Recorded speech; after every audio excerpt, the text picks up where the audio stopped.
ഈ ഓണം മൈ മൊബൈലിനോടൊപ്പം my Onam my മൊബൈലിൽ ഇനി ഓഫറുകളുടെ ഓണക്കാലം. പർച്ചേസ് ചെയ്യുന്ന പുതിയ ഫോണുകൾക്കും യൂസ്ഡ് ഫോണുകൾക്കും ഉറപ്പായ സ്ക്രാച്ച് ആൻഡ് വിൻ സമ്മാനങ്ങൾ, gold coin, cycle, table fan, mixie, iron box തുടങ്ങി ഒട്ടനേകം സമ്മാനങ്ങൾ. ഒപ്പം 24 മാസം വരെ നോ കോസ്റ്റ് ഇഎംഐ സൗകര്യവും. CPM മലപ്പുറം ജില്ലാ സെക്രട്ടറിക്കെതിരെ ആഞ്ഞടിച്ച് PV അൻവർ MLA. പക്ക RSS ആണ് EN മോഹൻദാസ്. അദ്ദേഹത്തിന് മുസ്ലിം വിരോധമാണെന്നും PV അൻവർ MLA പറഞ്ഞു. ന്യൂനപക്ഷങ്ങളെ കള്ളക്കേസിൽ കൊടുക്കാൻ ജില്ലാ സെക്രട്ടറിയും കൂട്ടുനിന്നു. മതന്യൂനപക്ഷങ്ങൾക്ക് ഫണ്ട് കൊടുത്തതിന് ജില്ലാ സെക്രട്ടറി താക്കീത് ചെയ്തു. ഈ നിലപാട് ശരിയല്ലെന്ന് കാണിച്ച് സംസ്ഥാന കമ്മിറ്റിക്ക് കത്ത് കൊടുത്തിട്ടുണ്ട്. ജില്ലാ സെക്രട്ടറിക്ക് പാർട്ടി ഓഫീസിൽ നിന്ന് ഇറങ്ങി ഓടേണ്ടി വരും. രാപ്പകൽ RSSന് വേണ്ടി പണിയെടുക്കുന്ന ആളാണ് ജില്ലാ സെക്രട്ടറി.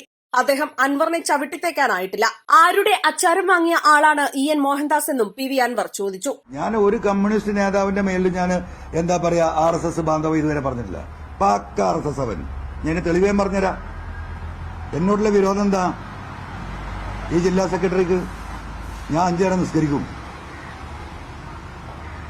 അത് അയാൾക്ക് സഹിക്കില്ല.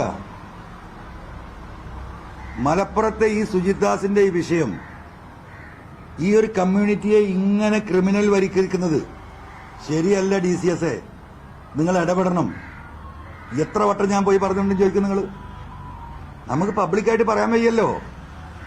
ഞാനതാ ഇന്നലെ പറഞ്ഞു, എന്റെ വേലിക്കെട്ടുകൾ മാറ്റിത്തന്നു. ഈ ജിഫ്രി വിഷയം എവിടെ താനൂര് പച്ചയായ സത്യല്ലേ? എത്ര ന്യൂനപക്ഷങ്ങളുടെയാണ് ഈ പറയുന്ന മയക്കുമരുന്ന് കേസിൽ പ്രതിയാക്കിയിട്ടുള്ളത്? ഞാൻ അവരുടെ സംഗമം വിളിക്കാൻ പോവുക. നിരപരാധികളായ ഞാൻ കള്ളക്കടത്ത് സംഘത്തിന്റെ പിന്നിലും PV അൻവർ ആയിക്കോട്ടെ, കുഴപ്പമില്ല. നിങ്ങൾക്കൊക്കെ ഈ ഇരിക്കുന്ന എല്ലാ മലപ്പുറത്തെ പത്രപ്രവർത്തകർക്കൊക്കെ ബോധ്യമുണ്ടല്ലോ എന്തെല്ലാം അനുഭവങ്ങൾ, ഏതെല്ലാം കുടുംബങ്ങൾ നിങ്ങൾ പോയി കണ്ട്. നിങ്ങൾക്കൊരു മനസാക്ഷി ഉണ്ടല്ലോ. ആ മനസാക്ഷിയിൽ നിങ്ങൾക്ക് ബോധ്യപ്പെട്ടിട്ടുണ്ടല്ലോ ഇതിൽ കള്ളക്കളി ഉണ്ടെന്ന്. അപ്പൊ അതിൽപ്പെട്ട ആളുകളെ പുറത്തേക്ക് കൊണ്ടുവരാൻ പോവാണ്. ഇനിയിപ്പോ കള്ളക്കടത്തിന്റെ ഭാഗം കൂടി PV അൻവർ ആയിക്കോട്ടെ, ഇതെല്ലാം കൂടെ പറഞ്ഞ് ഇനി ജയിലിൽ തള്ളട്ടെന്ന്. അപ്പൊ EN മോഹൻദാസ് എന്ന് പറയുന്ന അദ്ദേഹത്തിനോടുള്ള മുസ്ലിം വിരോധം, ഇനി മുസ്ലിം വിരോധത്തിൽ നിൽക്കുകയാണെങ്കിൽ കുഴപ്പമില്ല. മുസ്ലിം വിരോധികളെ നമ്മൾ ഒരുപാട് കണ്ടിട്ടുണ്ട്. നിലമ്പൂർ മണ്ഡലത്തിന്റെ പ്രത്യേകത എന്താ? നിലമ്പൂർ മണ്ഡലത്തിന്റെ പ്രത്യേകത മലയോര മേഖലയാണ്.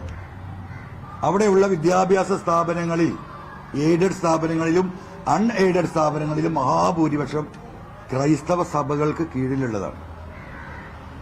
സ്വാഭാവികമായിട്ടും അവിടുത്തെ സ്കൂളുകളുടെയും ഈ പറയുന്ന കോളേജുകളുടെയൊക്കെ ഡെവലപ്മെന്റിന് വേണ്ടിയിട്ട് സർക്കാരിന് MLA ഫണ്ടിൽ നിന്നും കൊടുക്കാവുന്ന ചില പണങ്ങളുണ്ട്. ഞാൻ പരമാവധി കൊടുത്തിട്ടുണ്ട് ഈ പറയുന്ന എല്ലാ സ്ഥാപനങ്ങൾക്കും. നമ്മളത് ജാതിയും മതവും നോക്കിയിട്ടല്ല കൊടുക്കുന്നത്. കാരണം ആ പ്രദേശത്തിന്റെ വെൽഫെയറിന് അവിടെ സർക്കാർ സ്ഥാപനങ്ങൾ കുറവാണ്. ഇവരാണിത് ചെയ്യുന്നത്. 2 പ്രാവശ്യം ഈ പറയുന്ന എന്താ പറയാ EN മോഹൻദാസ് എന്നെ വാൺ ചെയ്തിട്ടുണ്ട്. പാർട്ടിയുടെ നയേ ഇത്തരത്തിലുള്ള മതന്യൂനപക്ഷങ്ങൾക്ക് സർക്കാരിന്റെ ഫണ്ട് കൊടുക്കലല്ല. അതുകൊണ്ട് നിങ്ങളത് നിർത്തണം. ഇവിടുന്ന് തിരുവനന്തപുരത്ത് കൊടുത്ത കത്ത് അതാത് ഡിപ്പാർട്ട്മെന്റുകളിൽ നേരിട്ട് വിളിച്ചു പറഞ്ഞ് ചവിട്ടിയിട്ടുണ്ട് ഈ ചങ്ങാതി. അറിയോ? എയ്ഡഡ് സ്ഥാപനങ്ങൾക്ക് ഞാൻ അദ്ദേഹത്തോട് അതിനൊരു ന്യായീകരണം പറഞ്ഞിട്ടുണ്ട്. ഇനിയിപ്പോ അതും കൂടെ പറയാം. നിങ്ങൾ എന്നെ പരിശോധിച്ച് നോക്കുക. നമ്മളെ നിലമ്പൂരത്തെ ഇവരൊക്കെ ഇവിടെ ഉണ്ടല്ലോ. Nilambur bypass, Nilambur government college, Nilambur ജില്ലാശുപത്രി വികസനം എന്നീ 3 കാര്യങ്ങൾക്കായുള്ള ഭൂമി വിട്ടുകിട്ടുന്നതിന് തടസ്സമായി നിൽക്കുന്നതും CPM ജില്ലാ സെക്രട്ടറിയാണെന്ന് PV അൻവർ MLA ആരോപിച്ചു. എന്റെ ബൈപ്പാസ് ബ്ലോക്ക് ആക്കിയത് എന്തിനാണ്? നിങ്ങൾക്കറിയാം, ലോകം മുഴുവൻ മഹേഷൊക്കെ എത്ര റിപ്പോർട്ട് ചെയ്ത്, എത്ര എന്നോട് പേഴ്സണലായി ചോദിച്ചു.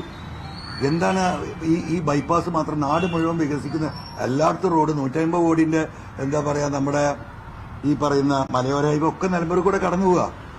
ജനങ്ങൾക്ക് ഇതൊക്കെ മുമ്പുള്ള ആദ്യത്തെ ഗവൺമെന്റിന്റെ പദ്ധതി നടക്കുന്ന കേട്ടോ.